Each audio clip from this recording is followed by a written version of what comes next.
conferencista que tenho o prazer de apresentar é médico, membro efetivo e analista de data da Sociedade Brasileira de São Paulo. Sua formação se deu na Associação Psicanalítica da França e é membro do Departamento de Psicanálise do Instituto Sede Sapientia. E acrescento, trata-se de uma pessoa sempre muito empenhada na transmissão e difusão da psicanálise, com participação no interior de São Paulo por vários anos. Essa sua disponibilidade, aliás, me faz lembrar de Freud, quando deixou Viena rumo aos Estados Unidos para as conferências na Universidade de Clark.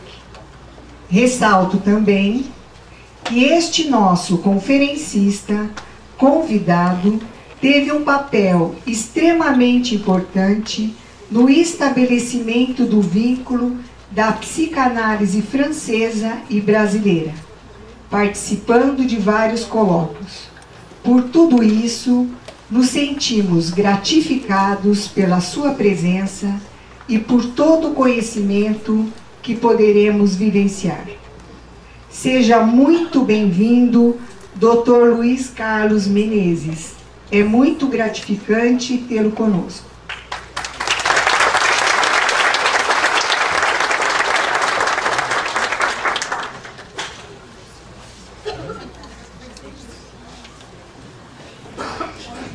Obrigado, Márcia, pela apresentação tão generosa.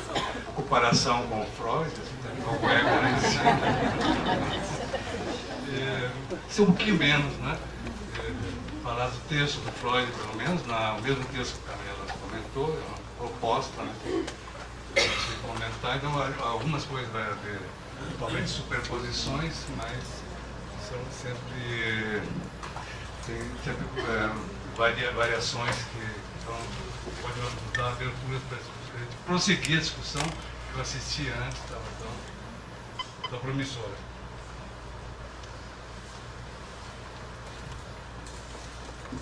Bom, como espécie animal que vive em grupo, os humanos são seres indissociáveis de culturas, de contornos incertos, em constante instabilidade e permanente evolução, sempre inacabadas, no movimento que para Freud é a expressão da própria luta vital da espécie humana.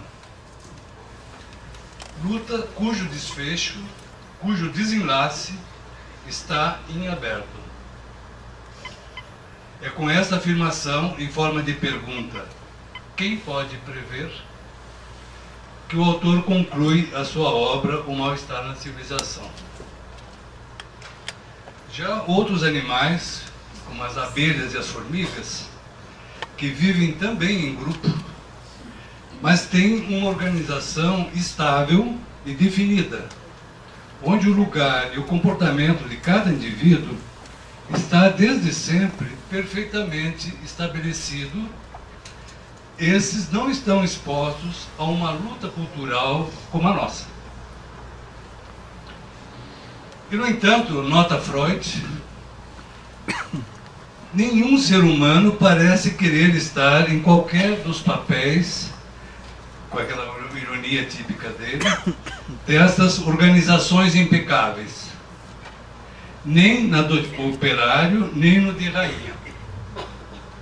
Esta observação do Freud contém implícita, a meu ver, uma interrogação sobre as inquietações e a imprevisibilidade próprias do ser humano, produto e agente das culturas, que não poderiam, senão evoluir, em terreno movediço, a contracorrente das amarras inerciais que a sustentam, infiltradas pelo que a palavra consagrada, Kulturarbeit, um trabalho da cultura, esse processo de mudanças mais ou menos silenciosas que trabalham a cultura por dentro, como a elaboração numa análise, e que acabam eclodindo em rupturas e rearranjos inovadores.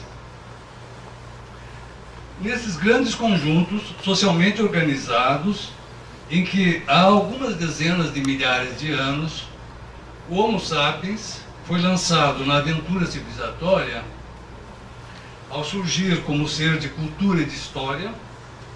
Nessas organizações sociais, ele, cada um de nós, precisa se acomodar e se acomoda, mas se acomoda mal. Portador de uma vitalidade que é potência inerente ao que há de errante e multiforme em um sexual difratado por diferentes universos simbólicos, essencialmente linguísticos, o humano se gesta no interior de produções culturais, tais como o folclore, as lendas, a arte, a magia, as tradições, todas produções que trazem em si as marcas desse sexual, ao qual buscam dar forma e nome.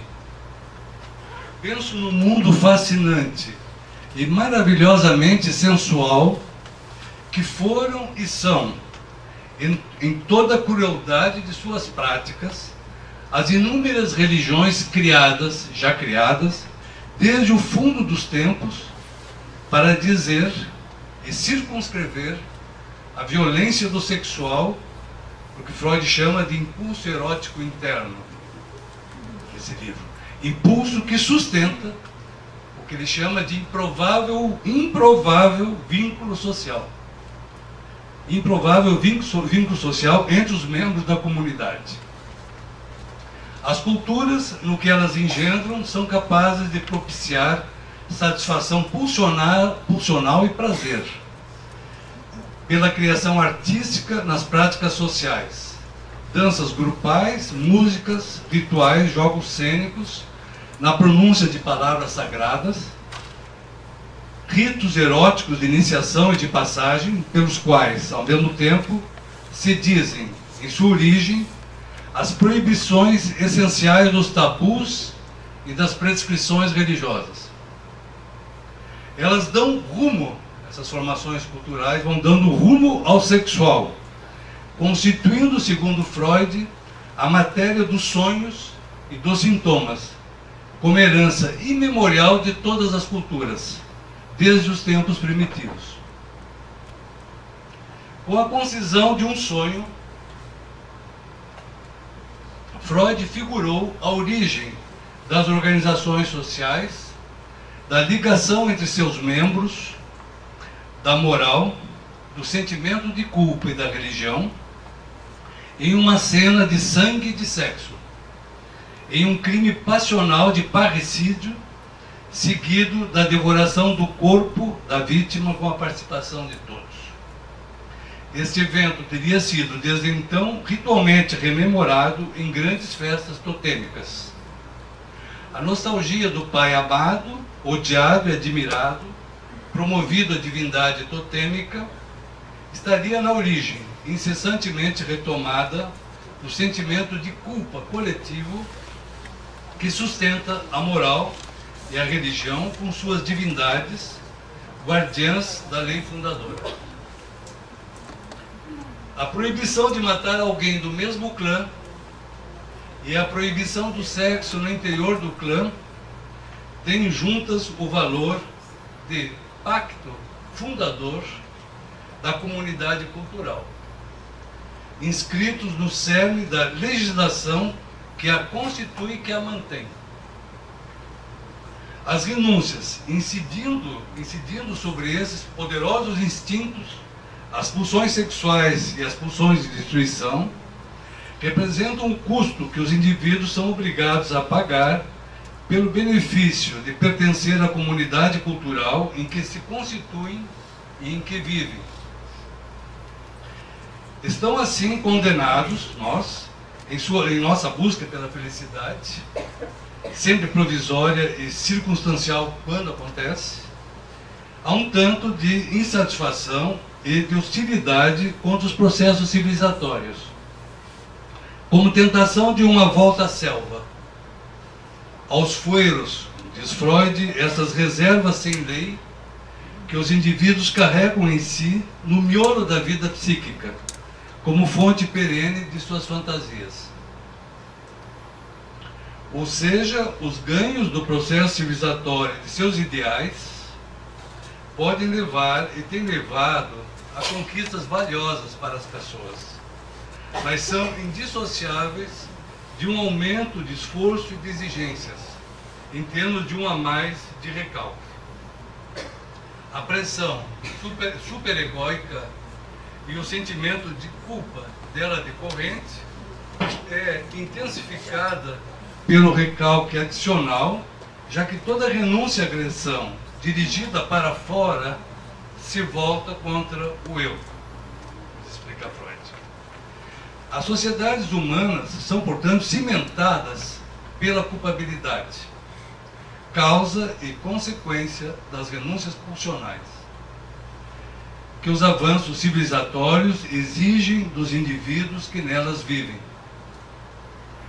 As interdições e os ideais culturais podem promover transformações pulsionais, em particular na linha sublimatória, abrindo para novas possibilidades de satisfação e que, eventualmente, são fonte de alguma felicidade pessoal. No entanto, exigências culturais podem, por outro lado, tornar-se absurdamente opressivas e intolerantes, destruindo, nesse caso, possibilidades de vida para inúmeras pessoas, quando não desfavorecendo o desabrochar do que há de melhor, de mais forte, de mais vital em cada uma delas. Como estamos falando de processos abertos, como disse o Freud, de desfecho incerto, temos que ter presente a constante tensão entre as imposições da cultura e as aspirações dos indivíduos, em seus destinos e buscas pessoais.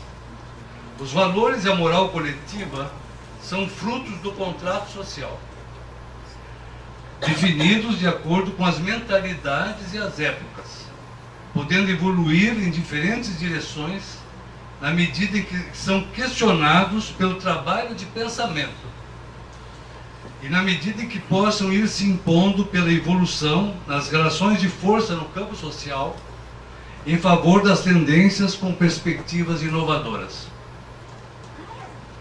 Não surpreende, pois, que o criador da psicanálise,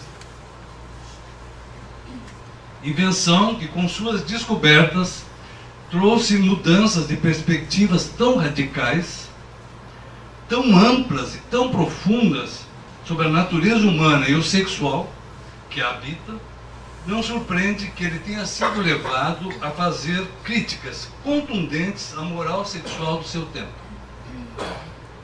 É o caso do artigo de 1908, A Moral Sexual Cultural e o Nervosismo Moderno, e de forma bem mais abrangente as críticas que encontramos no texto que estamos comentando, Mal-Estar na Cultura. Ali ele chega à afirmação de que a exigência de uma vida sexual uniforme para todos é fonte de grave injustiça, cito Freud. O que vai bem além de uma posição política liberal, me parece. Sob essa afirmação de Freud, encontra-se a própria ética do fazer psicanalítico, que no dia a dia da clínica depende da radical suspensão de qualquer saber a priori do analista sobre o que o paciente é ou deva ser nas suas buscas de satisfação. Isso é uma ética específica e única da psicanálise, na prática psicanalítica e condição para a prática psicanalítica. Essa é a condição para que se possa deixar surgir e tecer aos poucos, ao longo do processo de análise, as particularidades do dialeto de cada um, dialeto em que vão tomar corpo e valor de verdade, constelações, onde o sujeito possa encontrar novas possibilidades de negociação de sua inquietação, até então em impasse, na forma paradigmática do sintoma, lugar do sofrimento neurótico. Nessa perspectiva, trata-se de abrir para o desejo dissidente possibilidades viáveis de fruição cultural, para usar a feliz expressão de um autor francês, Paul Laurent. Uma exigência moral fundamentalista que emane de um ideal coletivo monolítico de natureza religiosa ou política estará, pois, necessariamente a contracorrente do terreno em que se move a psicanálise. Será uma moral coletiva a serviço de um projeto social suposto coincidir plenamente com o que possa ser desejável para cada indivíduo, sem tensão residual significativa numa cultura sem mal-estar. Chegamos perto das formigas de novo.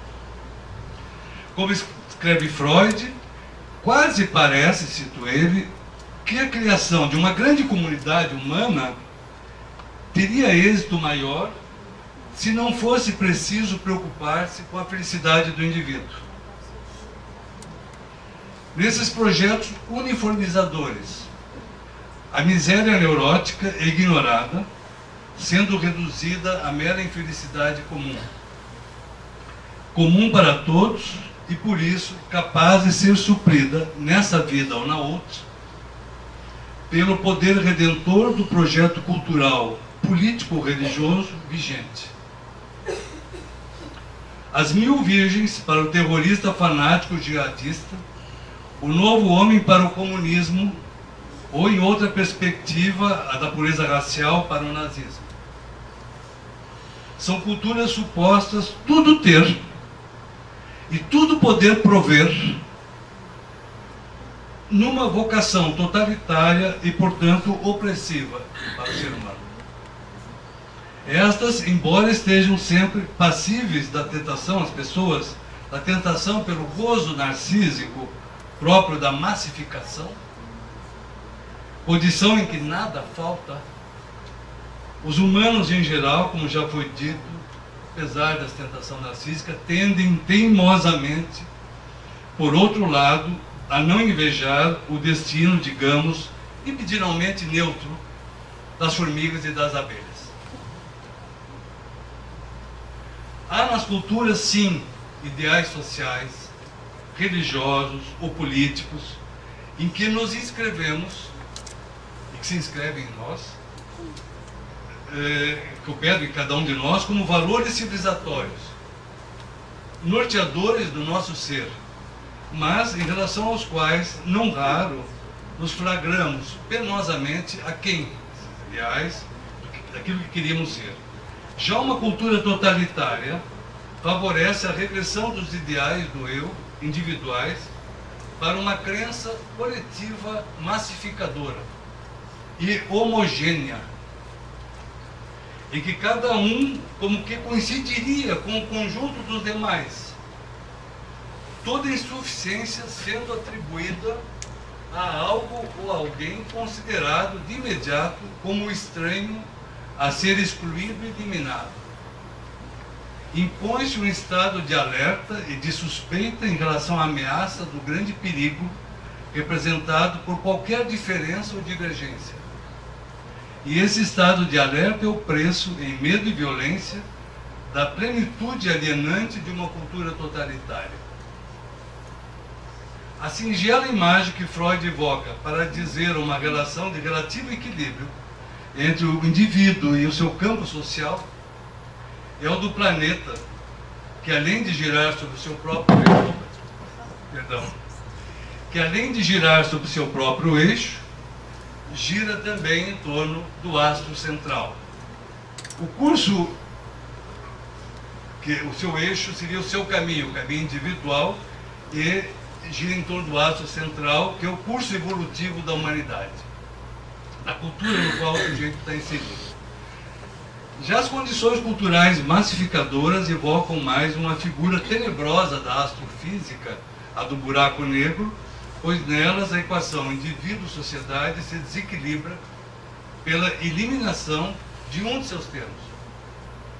uma vez que o todo engole as pessoas na singularidade de seus sonhos, em vez de um único e grande, em favor, perdão, de um único e grande sonho coletivo.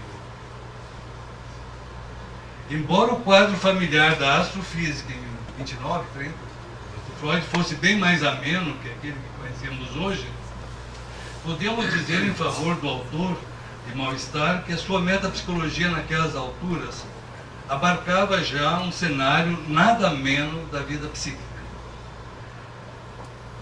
Lembrando que nos trouxera, com a teoria do narcisismo, a violência destruidora ilimitada que ela implica em suas entranhas, como violência psicótica.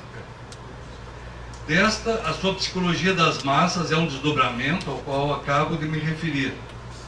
Aprofundamento que o levou a ter que formular uma dimensão irredutivelmente mortífera na essência da vida pulsional. Não é um epifenômeno, é na essência da vida pulsional, um além do princípio do prazer, a que chamou de pulsão de morte. Podemos reconsiderar, agora com mais elementos, a menção feita no início desse comentário, da formulação de Freud, de um improvável vínculo social, o elo social entre os humanos, levando em conta a lógica do um e do único, próprio dos imperativos primordiais do funcionamento do eu, a que podemos chamar de eu ideal, e pela qual qualquer outro é ameaça mortal. A massa dos assassinos do pai da horda é constituída por iguais que, cometido o ato, tornam-se de imediato estranhos uns para os outros, espreitam-se e se aniquilam ferozmente. É só por meio de um pacto simbólico que isso cessa pela força de um dito, de uma história que os nomeia e na qual se reconhecem como autores de um crime, irmanados na culpa e na nostalgia pelo pai assassinado. As interdições fundamentais a que me referi antes puderam então ser formuladas num sistema jurídico arcaico ancorado na culpa. Todos a eles submetem na busca de um lugar próprio para fazer o seu caminho, figurado para Freud pelo planeta gravitando sobre o seu eixo, ao mesmo tempo que, como cada um dos demais, gravita em torno do astro central, o ideal comum da cultura totêmica com seus valores e seus ritos, cultura nascente, em que os membros estão ligados por um elo libidinal, numa condição em que Thanatos, por um momento, se deixa encobrir por Eros, neste mito freudiano das origens da cultura.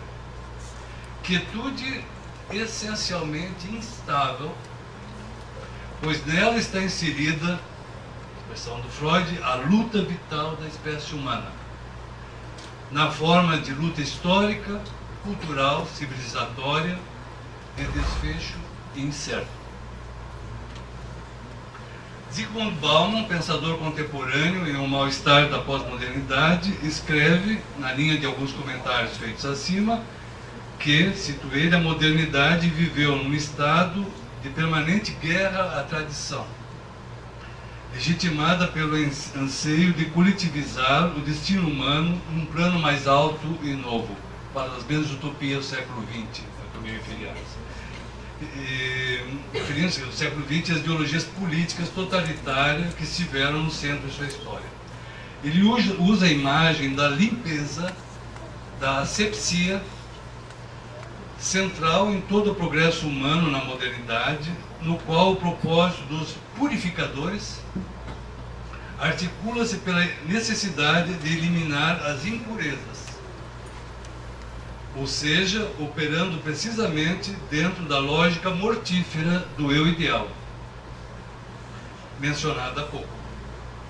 Nesta linha, Bauman afirma que o nazismo e o comunismo primaram por impelir a tendência totalitária a seu extremo radical. O primeiro, condensando a complexidade do problema da pureza no da pureza da raça. O segundo, no da pureza da classe.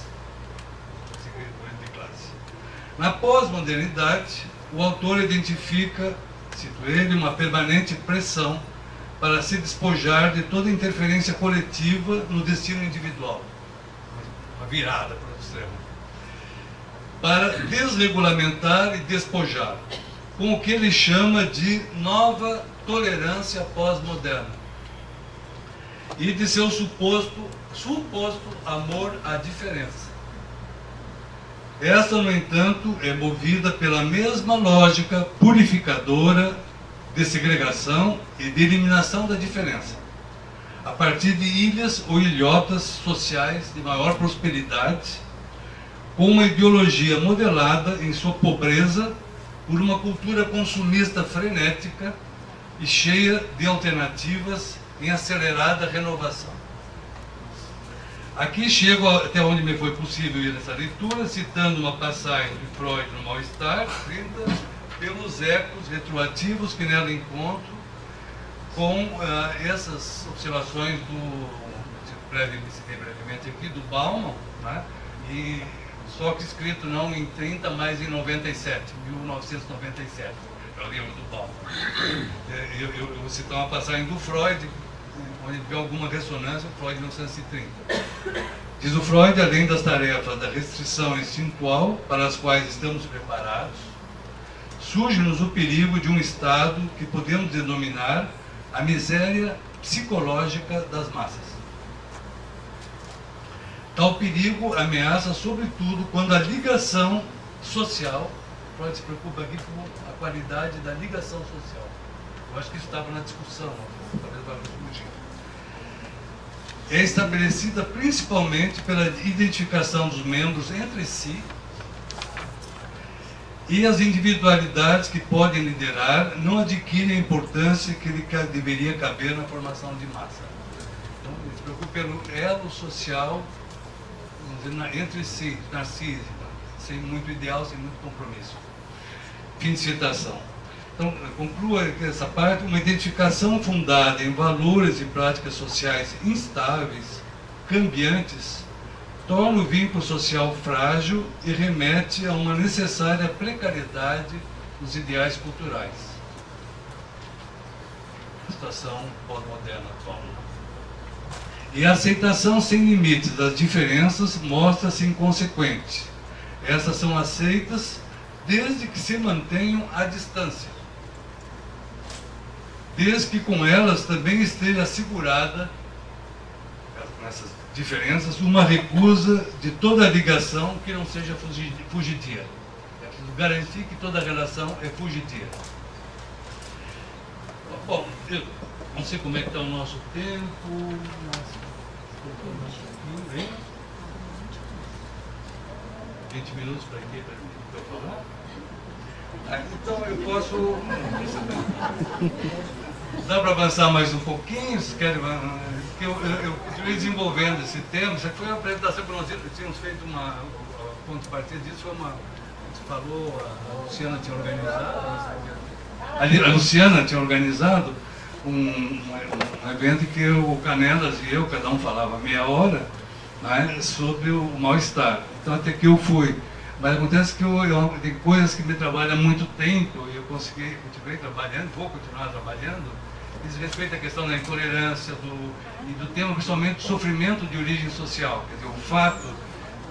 Então eu vou falar um pouquinho até onde dá para ir, né, os preconceitos, o custo que tem isso. Né. Vou tentar falar um pouquinho, mas não toco de falar uns 15 minutos. Então, e algumas coisas, então depois de falar, mas no mal-estar ainda, o Freud fala que tem o sofrimento causado pelas forças da natureza, né? Pois tem o sofrimento que é causado pelo corpo, que também não deixa de ser da natureza, mas de repente aparece uma doença horrível em nós, uma pessoa que amamos, etc. E a terceira forma de sofrimento, que é o que está me interessando, e interessa aqui, diz respeito aos laços sociais, à nossa inserção social, justamente, o ponto que a gente terminou. Né? Submetidos que somos às normas, cito Freud que regulam os vínculos humanos na família, no Estado e na sociedade. Essas podem ser fonte de sofrimento, e às vezes um sofrimento, sim, sempre vai haver, mas um sofrimento que muitas vezes é desnecessário. E aí há um trabalho da cultura e momentos de evolução histórica e de evolução nas mentalidades. Então, coisas que pareciam inquestionáveis para o próprio pensamento, áreas de não pensar, passam, de repente começam a poder ser pensados, que se desmassificam nas mentalidades e começam a se abrir e o ser humano tem essa capacidade de começar a se questionar e dizer, mas será que tem que ser mesmo assim? E começa a ver que não. E aí se cria uma situação de instabilidade, muitos se sentem ameaçados por essa mudança, e é todo o trabalho da cultura e a tensão que se cria social vai ocorrendo e às vezes dá uma mudança uma mudança nas mentalidades, no modo de ver alguma coisa, que parecia assim, aquilo é um verdadeiro ponto cego, nós dizemos na psicanálise, né, na nossa clínica, mas é realmente uma área de não pensamento, uma área onde não há pensamento, não há questão ali, não há problema, é uma obviedade. E de repente aquilo se abre para o questionamento e para a possibilidade de mudanças sociais. E essas mudanças, na medida que se inscrevem no modo de olhar das pessoas, no modo de pensar das pessoas, nos costumes, implicam, às vezes, implicam em evolução, o que o Freud chama de evolução social. Ele fala de uma liberdade, chama de liberdade, que a liberdade é quando as pessoas que sofrem, isso é no mau estado da cultura, pessoas que sofrem, os grupos sociais que sofrem no vínculo social, eles podem, em dado momento, questionar, começar a pensar, mas tem que ser assim? E os outros também começaram a pensar. E o Freud diz, isso é a capacidade de pensar, de ousar pensar, de transgredir, de pensar lá onde tem um outro conceito Freud, que é a proibição de pensar. Isso aí era proibido de pensar. Aqui não pode ir, para além daqui não pode ir. E o sujeito ousa ir para além dali. Né? Assim que chegaram nas Américas, assim, se ousar ir além. Né? Então, nesse momento, se vai além e se ousa pensar alguma coisa que era dado, né? Que não era para ser pensado. E isso vai produzir... e aí o Freud vê o que ele chama de liberdade. É muito interessante, porque liberdade, para o Freud, ele diz que liberdade é a liberdade que vem daí. Quando o sujeito se revolta contra a sociedade, contra as exigências sociais, porque ela o faz sofrer. E ela não é justificada, ela começa a ter razões, ela começou a pensar, começando a interpelar o outro, mas por que tem que ser assim? E por que tem que pagar esse preço a mais? Um tanto sim, mas e esse? E isso Freud chama de liberdade. Eles têm uma outra coisa, que é a hostilidade à sociedade, ao pacto social, que aí é da ordem do eu ideal, que a prepotência é a pessoa que ataca o vínculo social e a lei social, a ordem legal, e que funciona de acordo com o eu ideal, fora de qualquer compromisso, qualquer pacto. E aí o sujeito vai agir onipotentemente, né, e faz o que for do interesse dele. Ele está acima da lei, né? Nós brasileiros não temos a menor ideia de achar um exemplo para isso, é difícil, né, de imaginar uma coisa assim. Na nossa Suíça aqui, né, como é que é isso de pessoas acharem que estão acima, assim, e que o que é do bem coletivo a eles pertence. Enfim. Mas, enfim, pessoas então que passam a se transformar em verdadeiros pais da horda. Quer dizer, para eles não tem lei, não houve ainda o assassinato do pai, não há culpa, não há moral. Né? Então, eu saiu assim de dar um apanhado, talvez tenha sido bom, né? E avançar talvez o ponto que me interessa aqui, eu vou talvez retomar o texto, mas um pouquinho. Eu vou retomar um pouco a questão que me preocupa, me interessa avançar um pouco, é a questão assim, como se estrutura os preconceitos e intolerâncias e no momento o que acontece que elas têm uma tal força, uma estabilidade tão grande, e quando elas são postas em questão, se criam vivências de fim de mundo, as pessoas são genuinamente, não é que as pessoas são más, a gente acha, critica, etc. E sempre o preconceituoso é o outro, nunca é a gente, não é? Alguma coisa que é catastrófica, como se estivesse num fim de mundo, numa catástrofe. Há 30, 40 anos o debate sobre o divórcio aqui no Brasil, né? Tá vendo a foto da Veja, as pessoas assim mobilizadas, 20 mil pessoas, e lutando para salvar os pilares da sociedade que naquele momento estão sendo postos em xeque. A sociedade estava vindo abaixo, né? Então é isso, essas exacerbações, o jihadismo, hoje as guerras santas, o retorno dos fundamentalismos, aqui no Brasil nós estamos vendo muito isso, os fundamentalismos, não é? Qual é a estrutura disso? O que está em jogo nisso? Então deixa eu retomar mais um pouquinho, tem mais 10 minutos, né? Essa é a perspectiva e avançar um pouquinho em relação a isso. Em suma, porque é nesse terreno que se joga a luta social, né, política e cultural, e onde se pode avançar, e avançar, que o Freud chama de avançar, a evolução cultural, ele fala, avançar é chegar a uma situação em que diminui o sofrimento das pessoas.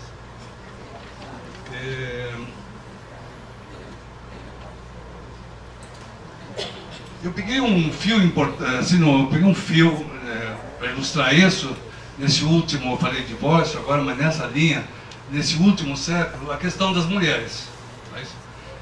Esse fio é importante, onde houve uma evolução das mentalidades. Um fio importante nessa evolução está nos embates e ganhos sociais dos direitos das mulheres nas culturas nossas, sociais, ocidentais, nesse último século. O equilíbrio cultural, a expressão do Freud, evoluiu no sentido de diminuir as restrições a que estavam submetidas as mulheres. Isso é metade dos seres humanos, mais ou menos, né? Como seres da casa e dos filhos, abrindo-se a possibilidade de sua participação no debate e na ação política, com o direito de votar e ser votados para cargos de poder, assim como a possibilidade de ter interesses profissionais, um leque crescente de atividades, de maneira a poder dispor das mesmas escolhas que os homens, no campo social. A erosão progressiva das crenças sociais que sustentavam a moral sexual, particularmente estrita no que diz respeito às mulheres, nesse último século, levou a uma grande reviravolta na revolução contracultural do final dos anos 60. Desta resultou uma mudança irreversível das concepções que regram o lugar da mulher e do homem nas famílias. A estrutura da família tendeu, desde então, a se democratizar. O poder excessivo, quase total, do homem sobre a mulher e os filhos, não sendo mais reconhecido socialmente. A família passou a ser vista, na opinião das pessoas, assim como das leis, como um grupo formado por dois adultos, que desejam viver juntos e que, se têm filhos, devem, como adultos, cuidar deles, de suas necessidades e do seu bem-estar, com obrigações basicamente iguais. O tabu e a exigência da virgindade da mulher para poder casar deixou de existir em nosso modo de pensar. Isso que é uma questão de vida ou morte, de repente simplesmente não existe mais. E outro tema tabu, o divórcio, tornou-se legal como expressão de transformações de crenças que por muito tempo tiveram grande força sobre o espírito das pessoas. São evoluções das mentalidades da cultura que desfizeram causas de sofrimento que vemos hoje como obtusas e desnecessárias. A tendência ao afrouxamento, o controle social rígido sobre a sexualidade de um modo geral, mas sobre a sexualidade das mulheres em especial, tem dado margem a mudanças também no juízo preconceituoso, ou seja, condenatório, das orientações sexuais consideradas desviantes da norma e vistas como aviltantes, degradantes, as chamadas homossexualidades. São todos padrões ordenadores que, com base nos ideais normativos comuns, regulam se a pessoa será aceita pela família, assim como nos diferentes espaços sociais, ou se será rechaçada. Esses ideais, introjetados com formação de ideal no superego, tornam-se igualmente causa de conflito intrapsíquico, pois neles está contida a verdade sobre como as coisas são e como elas devam ser. Se uma pessoa se vê numa condição diferente da prevista socialmente, ela não só sofrerá a crítica de si, a desqualificação e a rejeição como objeto de escândalo, de zombaria, de censura e de punições pelos outros, grupo social, isso podendo ocorrer desde a infância e da adolescência, na família e na escola, como ela própria se sentirá culpada e envergonhada de si mesma, né? Introjeta essas diferenças. A intolerância social é, de fato, não só fonte de violência infusa da exclusão moral do diferente, como inviabilizadora de muitas de suas possibilidades de vida em sociedade, tornando o objeto, inclusive, de agressões e violências físicas, até mesmo mortais. As diferenças em jogo dizem respeito a diversidades de tradições culturais, por exemplo, antissemitismo, religiosas, diferenças étnicas, negro, sexuais, diferenças de condição social, além da intolerância política em sociedades autoritárias. Nós já falamos. Podemos aí nos interrogar sobre a natureza das disposições psíquicas implicadas nessas crenças e na intolerância que delas decorre. Vou me ater, para concluir, ao conceito de René Caes de posição ideológica, que penso dá uma medida da natureza do que está em jogo nas transformações dos valores culturais que falamos e também do que as torna difíceis, inquietantes e disruptivas para muitos dos humanos, do grupo social, suscitando tensões sociais e reações fortemente agressivas. A palavra ideologia de conotação religiosa e política é associada pelo autor em uma acepção um pouco mais abrangente, encontrada em Freud na Conferência sobre uma Visão do Mundo, de 1933. Essa é considerada como um sistema de pensamentos destinado, um sistema de pensamento, tá? O paradigma seria um paradigma religioso, um sistema de pensamento destinado a resolver, com base neles, de forma homogênea, todos os problemas de nossa existência. Está tudo lá, o livro está lá, está escrito. E nos quais tudo que possa nos interessar encontra um lugar pré-determinado. Lá está dito o que pode nos interessar e o que não pode nos interessar. Se algo nos interessar e não estiver lá, não existe. Temos que tratar como se não existisse. Esse conjunto de representações estabelecidas pelas tradições inscritas no supereu inclui prescrições reasseguradoras, com formação ideal, que orientam as pessoas sobre como devem modelar, esse é Freud, de forma apropriada, seus afetos e seus interesses. A ideologia entendida assim é coextensiva ao vínculo social nas comunidades culturais, que tem um papel em manter esse vínculo social, que é uma ideologia comum, crenças comuns sobre os valores, né? Mas a mudança, a sua mudança ameaça a identidade pessoal apoiada nessa ligação, a ligação social. O vínculo social se estabiliza quando se mudam as referências. Então mas isso é um absurdo. Como pode Bom, vai nesse mesmo sentido a afirmação de Adam Phillips, analista inglês, de que a exacerbação dos fundamentalismos religiosos, entre os quais o islâmico tem se destacado, o fundamentalismo islâmico atualmente pelo furor fanático exasperado, corresponde a uma reação da cultura deles, contra a cultura científica e secular, que acabou se impondo no Ocidente, e que transformou o mundo, e que afeta lá. Trata-se de uma guerra santa, de uma luta de vida ou morte, pela reafirmação dos costumes, das crenças e da moral, contra mudanças que despertam um sentimento catastrófico de aniquilamento. Nesse movimento dominado pelo fanatismo, essa loucura do ideal, o fanatismo, a desconfiança torna-se generalizada, voltando-se até mesmo não é só contra o Ocidente, mas volta-se até mesmo para os povos islâmicos, principalmente para os povos islâmicos mais tradicionais, tratados também como ameaça mortal. Em função de pequenas diferenças culturais ou pessoais, eles são igualmente visados pela Guerra Santa, são vigolados igualmente.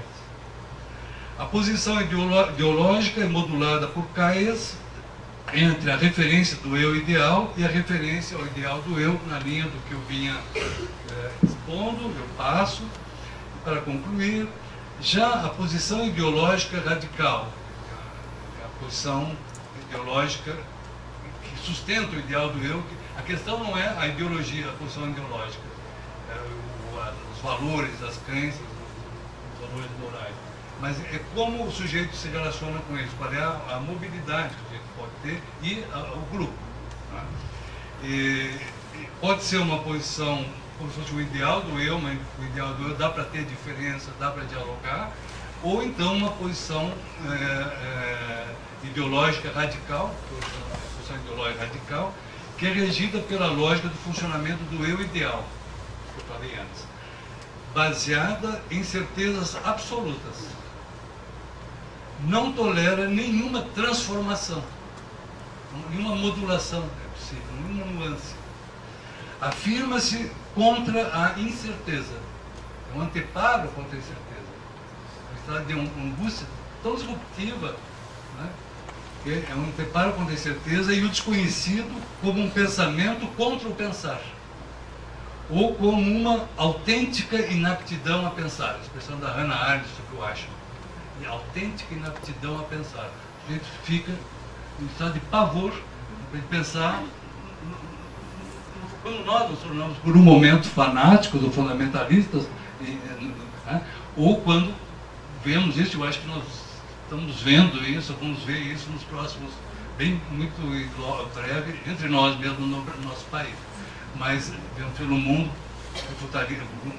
fundamentalismo islâmico, mas tem os fundamentalismos, o Brexit, o fundamentalismo nos Estados Unidos, que é de mais retrógrado, mais assustado, mais defensivo, não é? Mais raivoso e ressentido, não é? E ameaçado, se sentem ameaçados por tudo, pela mudança, pela transformação. Vamos ver isso. Então, comanda essa posição ideológica radical uma ação. Ela comanda uma ação. As pessoas são levadas a uma ação.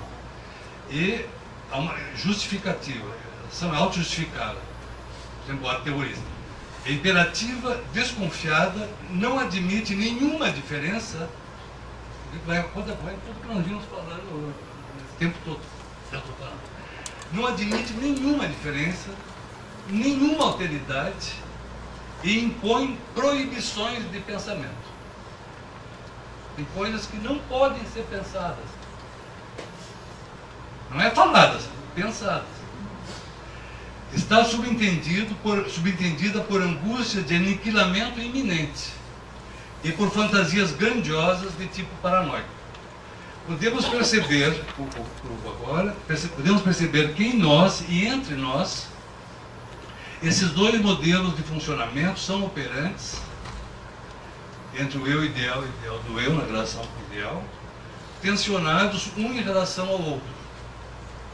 O predomínio de um ou de outro, favorecendo ou desfavorecendo no grupo, em nós, o trabalho da cultura herbaica, o trabalho civilizatório. Temos, assim, alguns elementos para pensar as raízes das reações sádicas em nós e entre nós contra as pessoas que se mostram diferentes, fora dos padrões correspondentes aos ideais normativos da cultura em que vivemos e na época em que vivemos. E os movimentos contrários do plano social, quando a evolução cultural passa a tornar inaceitável humilhar, discriminar e estigmatizar certos modos de ser, reduzindo um avanço que o Freud chama de evolução social, que reduz sofrimento de origem social.